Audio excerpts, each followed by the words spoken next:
Hi, how you guys doing? This is William Myers from Mantis Outdoors, and today we're going to be continuing in our budget blade series, and we're going to keep on going with the 5 to 20 range. And today what I have for you guys is Old Hickory Butcher Knife. Just a legend, you know, great knife. Guys, this is a $13 blade. The handle might not be the absolute greatest in the world. It's a $13 knife, and it's one of the best that I have found. Actually, I think it's $10 on Amazon.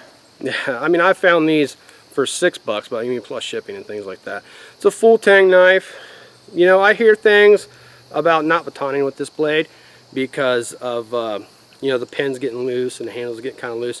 I've been batoning with this thing for weeks now, and it's still as tight as when Chris gave it to me. Chris actually gave me this knife for me to test out, and I'm really impressed with it. I actually gave it to my wife for one of her main bushcraft blades, and there you go. So we're going to test this out on some wood and see what happens. We got some ironwood down here, hop horn beam. Alright guys, we're going to see how this acts in batoning this muscle wood here, and I don't think it's going to be any problem really, but this has a real good reputation for being one of the hardest woods around, and it's true. But this old hickory just goes right through it like butter, guys. And for as cheap as this knife is, if you're on a budget, or you know what, even if you're not on a budget, I would recommend having one of these as a backup blade in a haversack or a main pack or something like that. This is a great knife. Not only is it cheap, but it is really useful. It's just making easy work out of this stuff, guys.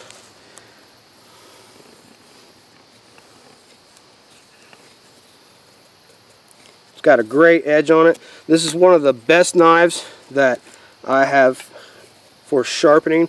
It takes edge really easily.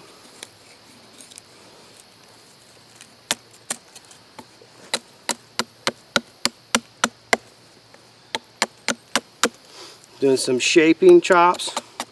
Just, you know, if I wanted to start shaping a spoon out.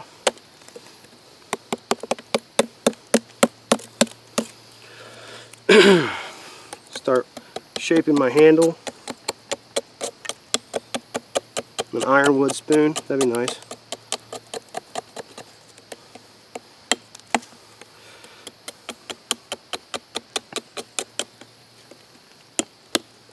Yeah, this knife is amazing, guys. For 13 bucks, 14 bucks,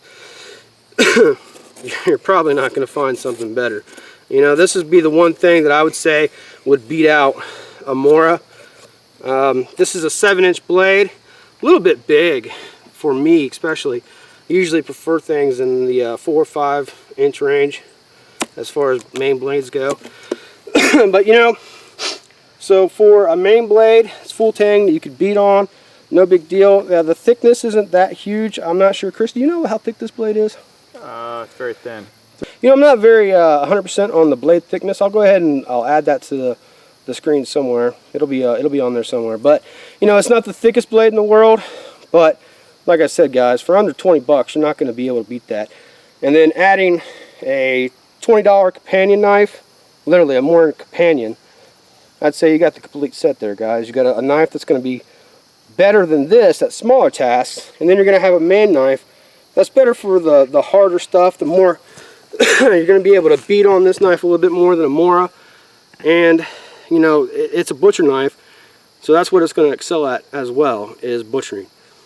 Well guys, you know, for the money, there's not much more I can say about this knife, man. It's phenomenal.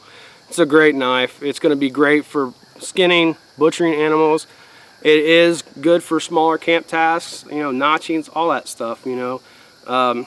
If I had just this knife, I could do everything that I wanted to in the woods.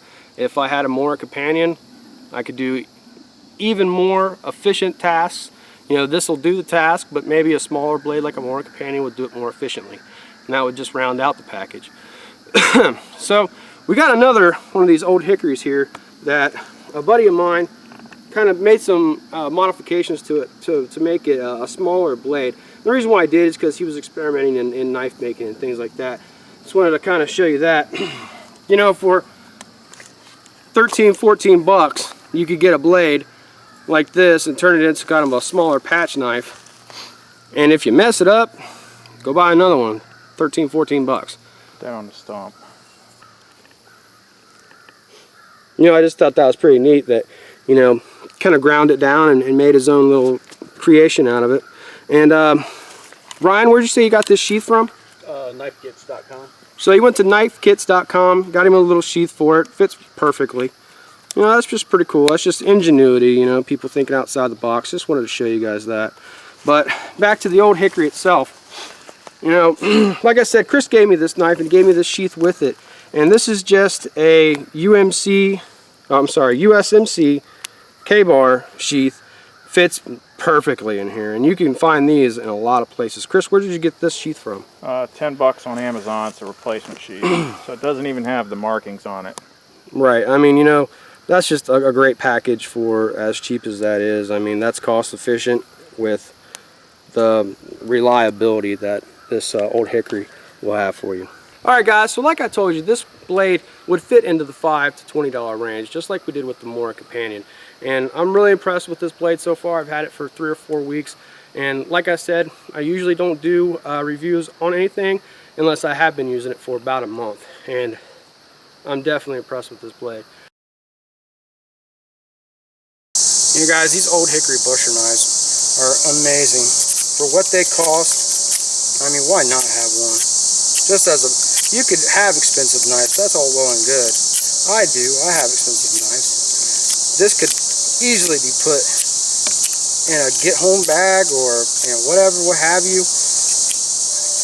in a haversack as a backup blade, whatever, you know. A little bit big in my opinion for a backup blade, but you know, they're $14, guys.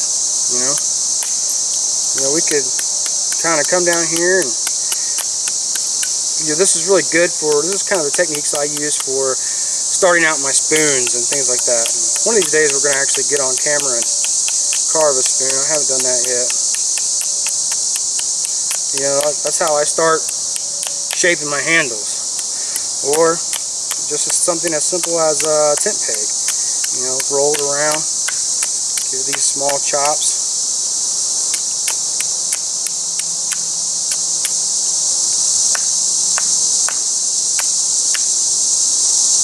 There you go. And then obviously this isn't the straightest stick in the world, but if we start rolling it, scoring it real good,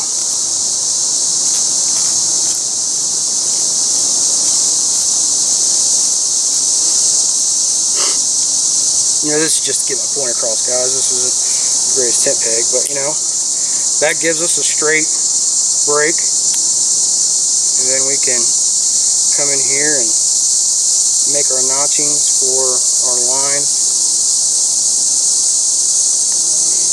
So basically this knife is 7 inches and it is high carbon steel, but it can take small tasks on like this. Yeah, basically a tent peg. You know, just something to get the point across about what this knife can do, guys.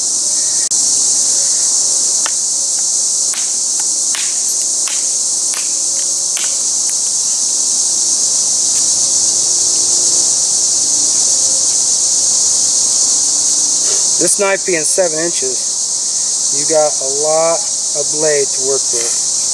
You know, it might be a little bit on the big side as far as my liking goes, but it's a very, very well balanced, nice knife to handle.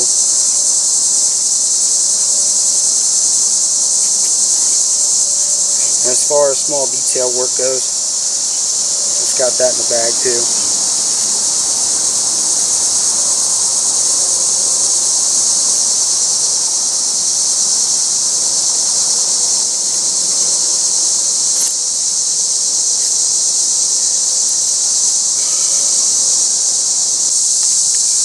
You know, all that fine carving that we did and the light chopping that we did, you know, the edge on this knife was still absolutely holding up. And for it being carbon steel, you know, that's good. You know, some people say you got to go slow on the paper too. You know, whatever. Just to show you how well that edge is holding up. It just does very, very well. The back of this knife is a very, very good 90-degree spine. Let's break out a ferrule rod here and show you guys.